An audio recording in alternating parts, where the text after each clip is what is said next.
I had a thought in my mind to create a series for digital fashion designer who also want to use Blender to elevate their workflow. So for the beginning, I don't want to go too far. I just want to show you how it's easy to use Blender for fashion designers. First of all, let's make a project that we imagine we want to make a runway for our um, avatar to walk on. So for the first step, you need to go and download Blender. It's completely free. You don't need to do anything but download it. Right now, I'm using Blender 4.1. And when you open it, this is the first thing you're going to see. So for the better workflow, it's encouraged if you select all of this and hit delete on your keyboard, and then we can start from this scratch. And this is the gizmo. You can see what axis are you in, and for adding something in your workflow you need to press shift A, and then going for mesh, we're gonna start with the plane. And then for scale it, remember when you select it, it's gonna turn out an orange outline, and you need to press S on your keyboard and do it like uniformly. Or if you want to do any axis, just press S and then add your axis. So right now I press S on my keyboard and then press X. So it's going this way. But if you don't click on it and just keep going, X and then Y and then Z, it doesn't do. You need to first click at it, and when it turns orange, that means you can go forward and do whatever you think. As any computer program, Control Z is provided to go back if you made any mistakes. And again, scrolling makes zoom in and zoom out. And if you need to spin around your object, you just need to use the gizmo over here, or you can hold the hover or middle button to do it. However, there's also another thing to make everything easier, and that one is when you select the object and press on your keyboard, you can see this is our item, this is the location, this is the rotation. And whenever you do this, you can see that it rotates, and you can do it in 3 axes if you wish to. So let's start from the beginning. Scale this up, like press S, and I'm going with the y-axis. Hit tab on my keyboard. The object mode should change to edit mode. So when we are in edit mode, we need to select the face. So this is vertex, edge, and face. We're going to select the face and hit I on keyboard and try to control it and show it off. This is how you can insert new faces on the other faces. And then click, and now I'm gonna bring it up a little bit. So I hit G because I cannot do any transformation with my mouse. That's why I select the face or object and then hit G, and then I can do Z to go very precise. Select the edge, select this edge, and hit G, and hit E, hit X, and go this way. Also, this one we want to do. Hit E and hit X. So the difference between E and G is when you hit E, it extrudes another faces, another edge, another vertices. But when you hit G, it's just changing in the location. That's what we want right now. And let's hit tab. We're going back to object mode. Another thing we want to do is shift A. We need another plane. While it's selected, we press G, press C, bring it up, scale it on y-axis, like this, A, and hit cubes. So cubes are very, very big for our object. So let's hit S to scale it down uniformly, S and bring it down. And press G, bring it up. Now let's hit S and X, hit X and Y.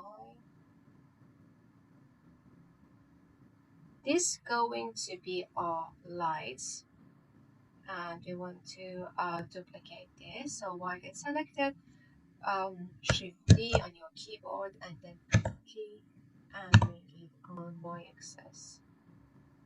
We also need another one, Shift D and G and bring it Y axis. Shift A and going for cylinder. Hit S to scale it down. G to bring it a little bit up. And then we want to bring it here. So G, as you guessed it, this is our Y axis. G, Y, probably G, X to bring it here.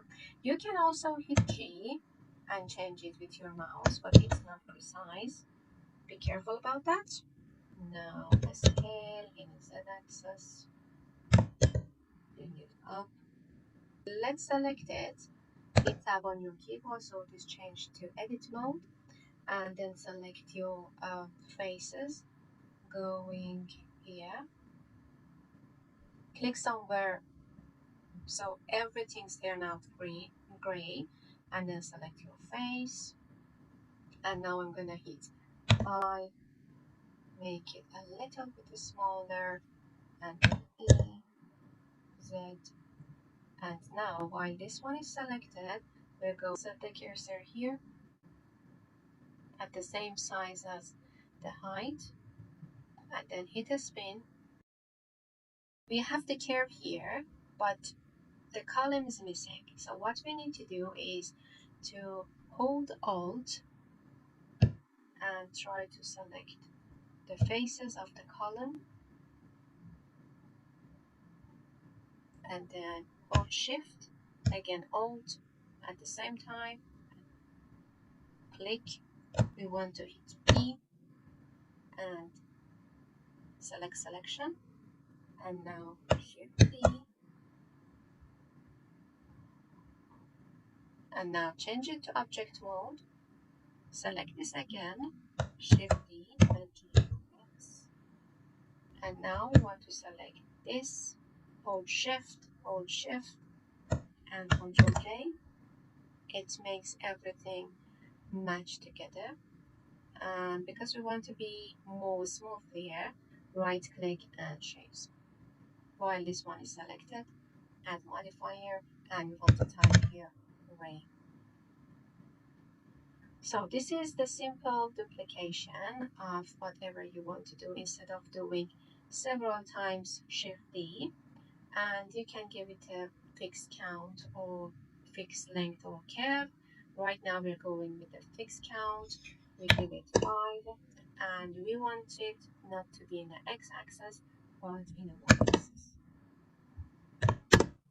So this is the y-axis we have, but it seems they are not right, so we need a constant offset, and we want to go to 0 and give it a minus probably 3.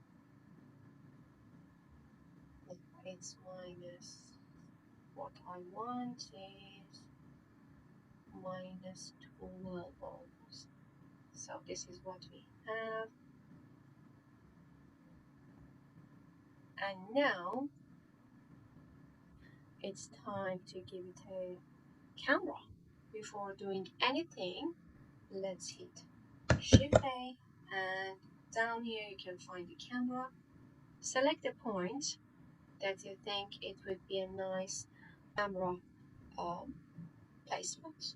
While the camera is selected on the outline on here, go to the view and hit the line view and then align active camera to view. So this is what we have. But as you can see, this is a rectangle over here. This is not my favorite one. So you can change this here in the output, and I do mostly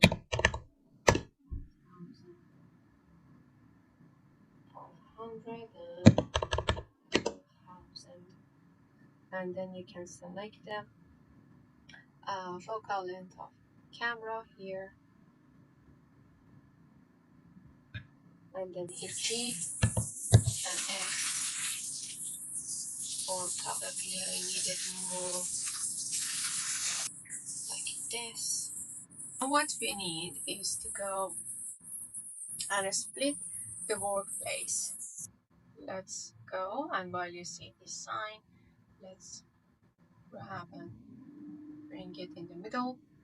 Go to the shade editor where we build all of our materials, and also change this to the viewport shading, the render one. And now everything's dark because we don't have any lights in our scene. So it would be nice if we first find our cubes that we just place them right here. So I will select it, it's right here. We can double click and change it. One. Going to the material tab, add new, and set the surface to the vision,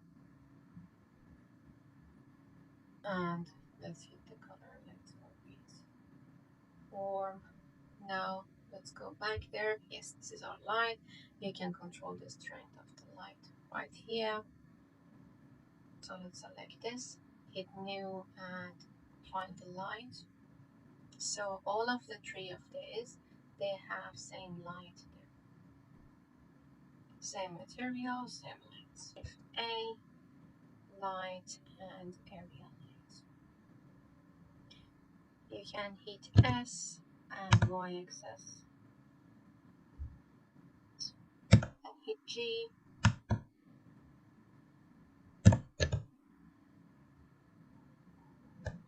S, again Y, control the strength. So I will set it to 72. Another thing is really matter in the blender is to render engine. So if you set this to cycles instead of EV, you can see materials more differently. Like this, bring them up, and also don't forget to shift the lights, and light.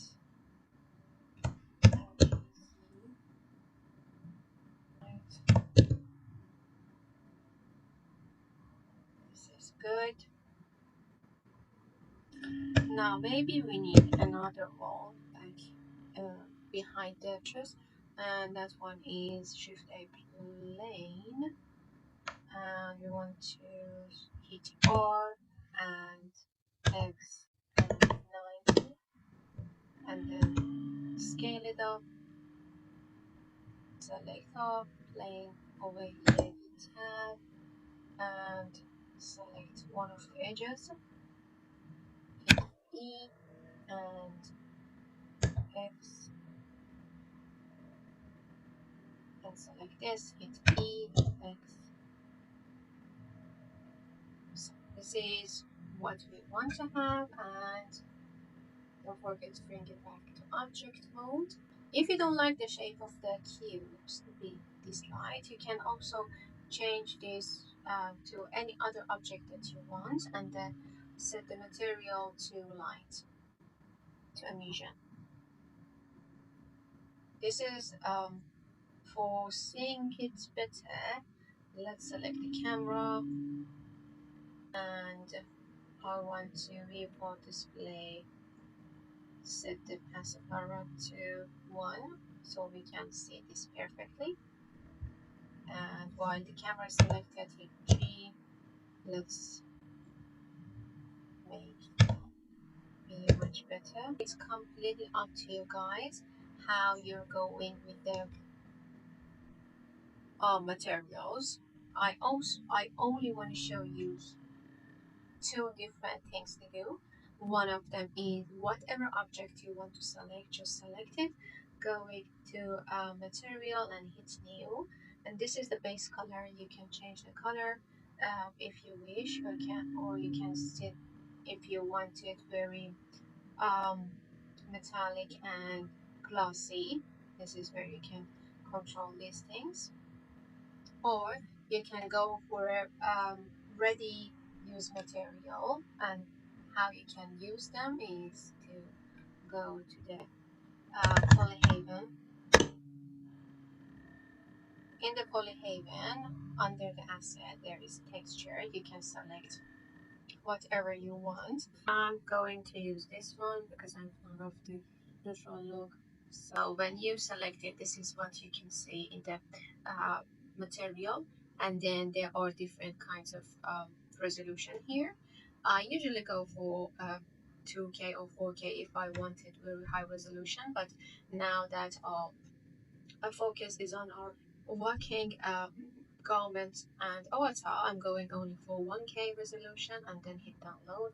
And when the download is finished, I'm just jumping into the folders and find it. And whenever we found it, just right click and extract it all.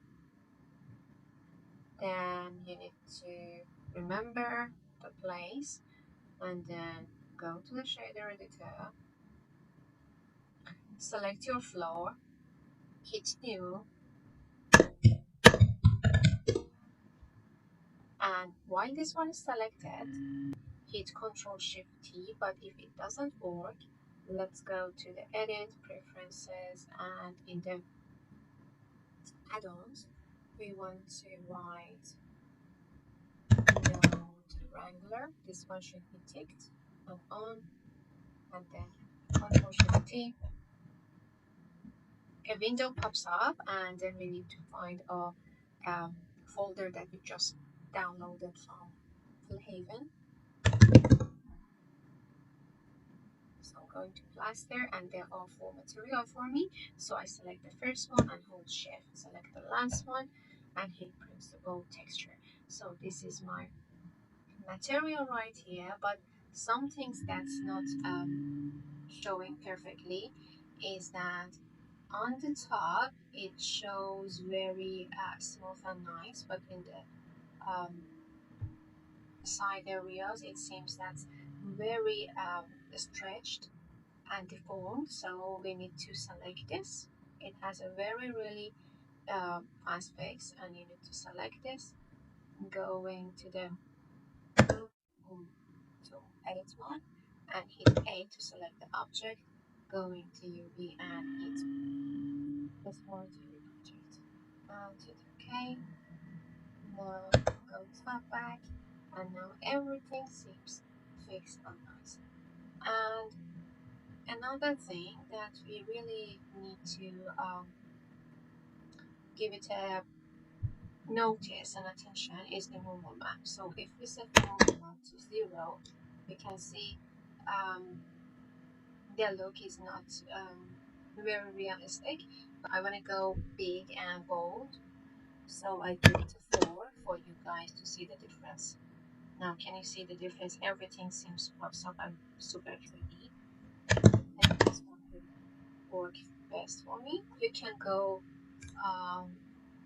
here, and then if you want any guidance through export and import your cloud 3D garment and avatar to the Blender, please check these videos out. I have videos showcasing how you can bring your 3D garment into the Blender, and that's very much it. So please don't forget to subscribe and like and give me some comments. It really make my day, and see you in the next one.